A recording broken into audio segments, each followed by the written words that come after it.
50वां बाब। तब यूसुफ अपने बाप के मुंह से लिपट कर उस पर रोया और उसको चूमा। और यूसुफ ने उन तबीबों को जो उसके नौकर थे अपने बाप की लाश में खुशबू भरने का हुक्म दिया। सो तबीबों ने इस्राएल की लाश में खुशबू भरी और उसके 40 दिन पूरे हुए, क्योंकि खुशबू भरने में इतने ही दिन लगते हैं। और मिस्री उसके लिए 70 दिन तक मातम करते रहे। और जब मातम के दिन गुजर गए तो यूसुफ ने फिरौन के घर के लोगों से कहा, अगर मुझ पर तुम्हारे करम की नजर है तो फिरौन से जरा अर्ज कर दो कि मेरे बाप ने ये मुझसे कसम लेकर कहा है कि मैं तो मरता हूँ, तू मुझको मेरी गोर में जो मैंने मुल्क कैनान में अपने लिए खुदवाई है दफन करना। इसलिए जरा मुझे इजाजत दे कि मैं वहां जाकर अपने बाप को दफन करूं और मैं लौट कर आ जाऊंगा। फिरौन ने कहा कि जा और अपने बाप को जैसे उसने तुझसे कसम ली है दफन कर। सो यूसुफ अपने बाप को दफन करने चला। और फिरौन के सब खादिम और उसके घर के मशाइख और मुल्क मिस्र के सब मशाइख और यूसुफ के घर के सब लोग और उसके भाई और उसके बाप के घर के आदमी उसके साथ गए। वो सिर्फ अपने बाल बच्चे और भेड़ बकरियां और गाय बैल जशन के इलाके में छोड़ गए, और उसके साथ रथ और सवार भी गए। सो एक बड़ा अम्बोह उसके साथ था, और वो अतद के खलियान पर जो यरदन के पार है पहुंचे, और वहां उन्होंने बुलंद और दिलसोज आवाज से नोहा किया। और यूसुफ ने अपने बाप के लिए 7 दिन तक मातम कराया। और जब उस मुल्क के बाशिंदों यानी केनानियों ने अतद में खलियान पर इस तरह का मातम देखा तो कहने लगे कि मिस्रियों का ये बड़ा दर्दनाक मातम है। सो वो जगह अबील मिस्रीम कहलाई, और वो यरदन के पार है।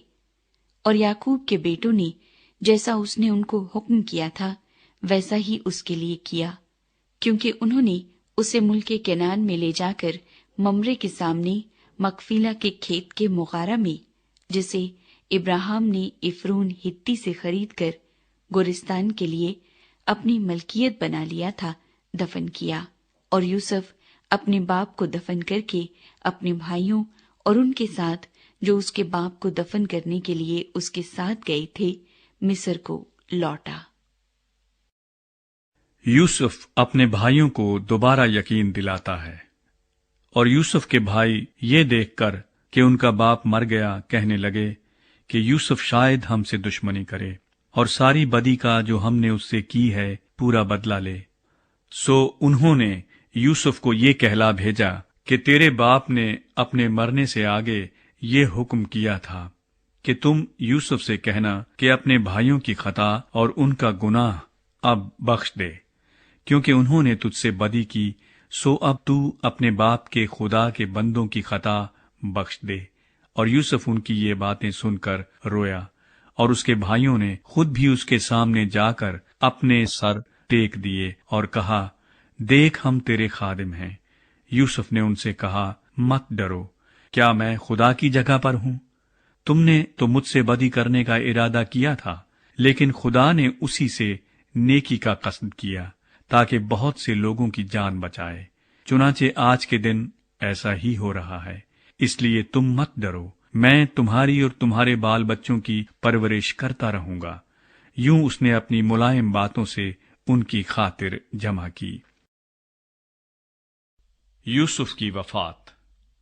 और यूसुफ और उसके बाप के घर के लोग मिस्र में रहे, और यूसुफ 110 बरस तक जीता रहा। और यूसुफ ने इफ्राइम की औलाद तीसरी पुश्त तक देखी, और मनस्सी के बेटे मकीर की औलाद को भी यूसुफ ने अपने घुटनों पर खिलाया। और यूसुफ ने अपने भाइयों से कहा, मैं मरता हूं और खुदा यकीनन तुमको याद करेगा और तुमको इस मुल्क से निकालकर उस मुल्क में पहुंचाएगा जिसके देने की कसम उसने अब्राहम और इसहाक और याकूब से खाई थी। और यूसुफ ने बनी इस्राएल से कसम लेकर कहा, खुदा यकीनन तुमको याद करेगा, सो तुम ضرور ہی میری ہڈیوں کو یہاں سے لے جانا۔ اور یوسف نے 110 برس کا ہو کر وفات پائی، اور انہوں نے اس کی لاش میں خوشبو بھری اور اسے مصر ہی میں تابوت میں رکھا۔